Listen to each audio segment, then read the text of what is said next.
What is going on, Bulls Nation? Welcome back again for another video. Let's discuss this trade that just came down yesterday between the Portland Trail Blazers and the LA Clippers and what it means for the Chicago Bulls. Now, there's a few things. There's a bit of, I wouldn't say rumors, but speculations and all that stuff that Robert Covington would be a great fit for the Bulls, which I saw what he can brings to the table, but I can't think of a package that we can send to Portland that we wouldn't lose out completely for somebody like Covington, which could be just a 5 month rental. So, so with this trade, that obviously takes him out of the contention for the Chicago Bulls because I he's not going to be available. Clippers, and what mostly is surprising to me is the Clippers going all. I wouldn't say all in, but there were reports that the Clippers were sellers because of the injuries with Kawhi and Paul George, meaning they might want to avoid the luxury tax, even though they have the richest owner in all of basketball. And I don't doubt Steve Ballmer's deep pockets, but you would think that if your team is not even close to competing for the chip, why even go out and pay all that luxury tax, right? Like, go ahead, regroup, fight your day another day, kind of like what Golden State has done in the past couple of years, and just gather your thoughts, go back full strength with Kawhi and Paul George, and in a year, maybe next year, just I wouldn't even say tank, but don't pay the luxury tax. Just don't. So with that being said, I had high hopes for the Clippers that they would unload some of their guys and the Bulls could eventually pick them up. Maybe not as a buyout, but maybe something, that include Nicholas Batum or Serge Ibaka. Two guys that might, I wouldn't say completely fit what the Chicago Bulls are looking for, but for cheap or even a rental with Serge Ibaka might, do for now. Because I feel like that's what the Bulls need. Something that just would do for now. We can't afford any big names, in my opinion. But again, they might surprise us. I don't doubt this front office. Never did. But if I was them, I'll be really cautious with the moves that I do. But then again, that's why I'm not a front office guy.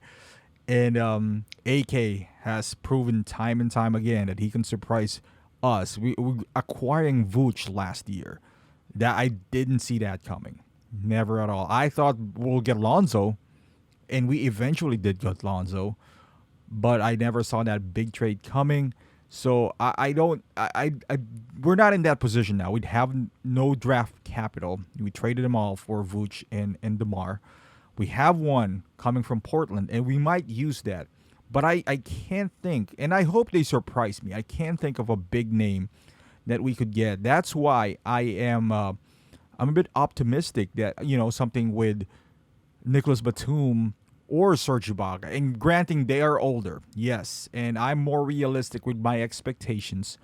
Because I always felt like getting those two guys, or maybe either just one of them, wouldn't cost us either Kobe or Patrick Williams, because I refuse to give up those guys for a rental and be super old guys. I'd rather, if I'm going to give up one or both of them, first and foremost, I'd rather not give up Patrick Williams. But if I'm going to give up Kobe and maybe the first round pick from Portland, it'll be for somebody like Christian Wood. Now, I might be dreaming here that's going to get done. And you guys are right. It's not going to get done. Or for Miles Turner or something like that. But I just, and I know Miles Turner is young. He's only 25. And you got to give up talent to get talent. But at this stage with the Bulls, is the front office willing to, that we know they're cheap, are they willing to go into luxury tax? If we acquire Miles Turner, for example, he's making $19 million. We're about to pay Zach LaVine a whole lot of money. And that's on top of, paying Vooch and DeMar, Patrick Williams, a high draft pick. Are we going to be able to fill out the bench? How's our depth? So those are the things that you have to ask, and if we are gonna go this route. But that is why this trade really kind of puts a hamper on what the Bulls are trying to accomplish, because Nick Batum is only making like 2.3 million or 2.6. Yes, Serge Ibaka's making 9, but that's pretty much the same price that DJ is making. So would I trade DJ for Serge? If we couldn't get any buyout candidates, or if we thought we weren't getting, I wouldn't be opposed to that. Serge guarding, I know he still can't guard, or won't be able to contain Embiid or Giannis, but he's bigger than DJ. Presumably, I don't know if he's going to do a better job, but again, bigger, stronger, maybe can help Vooch in the rebounding. He's more of a backup center than a power forward, but I assuming he can do both.